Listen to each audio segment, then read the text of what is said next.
All right, hey guys, this is gonna be the first video of many. So we use a lot of variations with PPS, and one of the things that I wanna do is kind of show the coaching process, why we use certain variations, and make like a library, not just for PPS, but I think a lot of coaches and lifters and stuff that wanna use variations can learn a lot from it. So we're just winging this. We literally just decided that, hey, we're doing a variation, let's do a fucking video on it. So this is Jess. She's one of the lifters of PPS. We're doing what we saw at her meet. She pulls conventional, feet really, really close. And basically what happened is on her third attempt, she gets it above the knees, didn't have the hip strength to actually push it through and lock it out. So she gets into this rounded position here, and it's just like this really hard lean back, as opposed to having the hip strength to be able to drive it through. So one of the things that we're gonna do is we're doing 2-inch sumo deadlift block pulls. So one, the sumo is gonna train the hips a lot more. On the 2-inch mats, what it does is it raises the bar up, so she can't really use her legs to get it going. So what she's gonna have to do is she's gonna have to really arch that lower back, which creates this pulley, and really use the hips to get it going. So she's just warming up here. We have a max effort lift coming in, so we'll just kind of let it roll and we'll go from there. So one of the biggest things that we're working on right now that we were doing in the earlier sets is really just working on her wedge, getting set up so that her back's in the right position, her shoulders are over the bar, and her hips have the most leverage that they can possibly, the best leverage that they can possibly have to move the weight. So Jess is gonna do it. So make sure you're wedging in hard.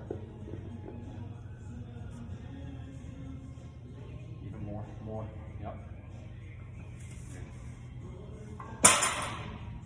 So this time, right, after you get that wedge, really drive the knees out, chest up, but it's gotta be fast.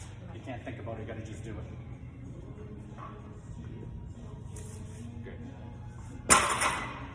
It's actually good that she did that on the first rep and for the second. So this happens especially, so Jess is a newer lifter. She's competed, how many meets do you have? 4. So Jess has competed 4 times. You can see in the first one, like when I gave her the cues, she kind of slowed everything down to really think about it, and it wasn't snappy, and it didn't look as good. It's harder to control positions off of the floor. The second time around, you could see she got into a good position, was a little bit snappier, got after it a little bit more. We're gonna get into singles, and hopefully she does the exact same thing, being fast off those blocks. It's actually harder when lifters sit there with all the cues in their heads of what they're supposed to do and they slow it down. It's harder to hold position for that period of time when it's longer. The shorter the period of time you have to hold it for, the easier it is. So lifters in a lot of cases make it a lot more difficult than it needs to be. So Jess was actually warming up without her belt on, and I'm not a huge proponent of that. Some of my lifters do it and I don't harp on them. But I think if you're gonna wear it for all the sets, it actually does change the movement. And most lifters need to work on building more pressure and bracing and everything else too. So I'm a big fan of wearing it right from the start.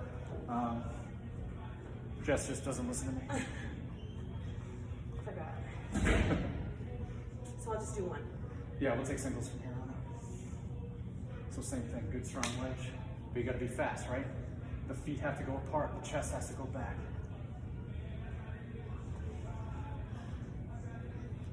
Wedge, wedge hard, hard, hard, feet up. Good. So you can see even in that one, like Jess's knees are coming in, and I think a common fault that you see a lot is lifters want to push straight through the floor. And when you push straight through the floor, the chest is going to fall forward and the knees are going to cave in. Part of this is, there's going to be a point where the weight becomes too heavy and you're going to see a breakdown anyways, but we want that horizontal pressure so that she really has to work on driving through the hips, keeping the hips close to the bars we're pulling.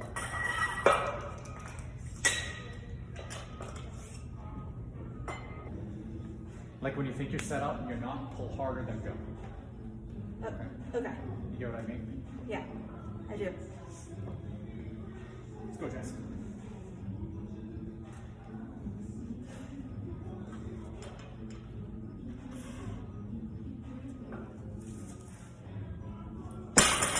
Good. You can see even though there's more weight, it's actually starting to look a little bit better. All right. So this is like 286-ish? 287? Want to just keep making 5 kilo jumps? Yeah.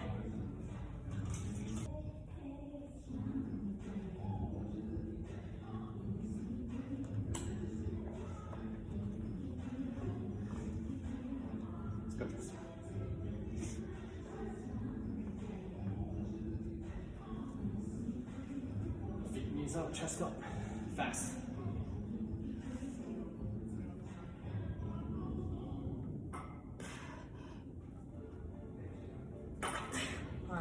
Yep, so you're getting set and you're holding it too long, okay?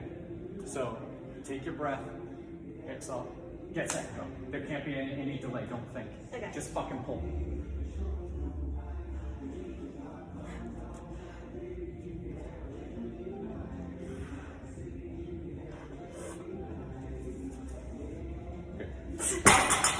That was so weird. Yeah, well, it's because you're thinking so much, right? I'm sure this doesn't help. But on top of that, right? So that's actually like, this happens a lot. Like people overthink things, especially probably with the video rolling and stuff. You can see she's trying to hold her ground. She lost position a little bit. What we're gonna do here is we're gonna chip it. Technique's going to break down. It's going to break down at times, but like you have to be a good athlete. You have to be capable of making those adjustments underneath the heavier loads. In order to get better, it's a skill. You need to work on that skill. So let's just put 1.25s or 2.5s, whatever you feel comfortable with on there. And like just get after it. But what you gotta do, you can't stand straight up, you can't round your back like that, right? Hold your fucking ground, but do everything that you're supposed to do, but just put it together. Don't think, just do. Okay? What do you want to put on? I mean, it wasn't hard. Do you want to put the blacks? Yeah. Oh, okay. One of the things that Jess actually just asked me, and I think this is actually good to add to the video, is she thinks she has a lot more in her than even just adding this weight here. But sometimes, especially when you're doing max effort stuff, it's good to make smaller jumps if you're working on technique stuff. So you get more work doing those, practicing those skills under heavier weight. So if this looks better, we'll take a bigger jump. Normal soft lighting and a basic desk. We put a logo on desk because that was better. I like they did the logo on the desk, and then the only other thing there is doing the rubber tile passes. Yes. It's the biggest thing.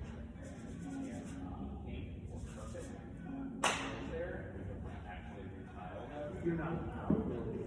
Yeah, part of the PC camera boring in the office areas, or like the heavier basically. Gotcha. So we're just putting it on. Okay. I mean, we can probably do whatever we want. Yeah, no, I'm But, sure. oh yeah. What are the rubber stuff? Is it the road ones? Yeah. You can start to see the problems that she's having keeping her hips down. So we know we probably don't have a ton of space left, but that was a lot better than the last one because sometimes lifters just have this tendency to overthink their technique and it slows them down and actually makes the lift harder. That time she just kind of got after it, did the best she could. We'll add more weight, we'll try to make more adjustments. And like that's how training goes, you know, from set to set, day to day, you just try to get a little bit better. But I don't know that this would be the ideal one that we can squish it.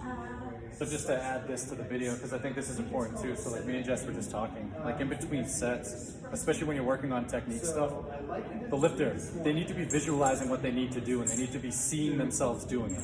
Like spreading the floor with the feet, arching the lower back, getting the chest up first. They should have done this repetition hundreds of times in their mind in that 2 to 3 minutes that passes. Which would in this case would be. It's something that every one of us needs to work on. And you can prove you know. But the 7A, the Express, turns out is a little bit like the Magic Cycle. And you can use that and not take away your chances of appropriately filing for a full SBA. So we're going to file for that, which not only is going to consolidate everything we do from that tax credit to the current business loan we have, but it's going to cut our monthly payment into like a fifth. So we will just have a ton of cash. I shouldn't say it that way. All right, you can see here that we definitely reached max effort. We took a bigger jump this time around, but you can see the problems with her hips. Right? Her hips aren't coming through, so she has to lean back so hard, and that's why her knees are late to be locked out. So it's something that we have to work on, but we still have to lift the weights. This year it's 10 pounds under her best ever pull. So she can't lift more off of blocks. She actually lifts a little bit less. And what we'll end up doing, just to emphasize the hips a little more, is we'll actually add chains or bands to this so that it puts the hips under more pressure to lock stuff out. I guess signing off, I should just say my Instagram. Yeah, I'll say mine too. All right, well, so we'll sign off. Jess wants people to follow her on Instagram because she's a millennial. At JBurdie, JBurdie. Not JBurdie Fitness. No, that's my website, www.jburdiefitness.com. It's definitely. if she really created max effort under this, she shouldn't have been able to speak. Should have known her Instagram handle better. But you can follow me. It's KWK and our team, Precision Powerlifting Systems.